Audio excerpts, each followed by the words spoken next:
Hey, I'm Kayla with WTI, and if you're ready to transform some old speakers to be usable again, then I would check out this awesome Bluetooth adapter from esinkin. This is a tiny little, very discreet device that really can upgrade your music experience. So this is just under 2 inches by 2 inches, and it is so convenient to utilize when you have an old stereo system, but you want to use it in a more modern way.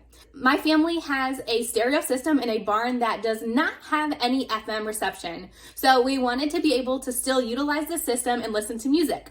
Well, it also doesn't have Bluetooth connection, but with this Bluetooth adapter, we are able to stream music right from our phone through the speakers to be able to enjoy.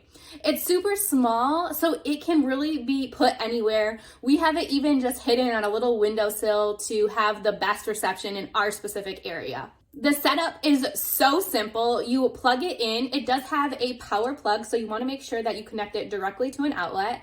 And then you simply press this button to pair it with your phone. It literally took a couple of seconds to just pair it with my phone, and then music was loud and clear. This Bluetooth adapter allows us to stream music seamlessly through our speaker system.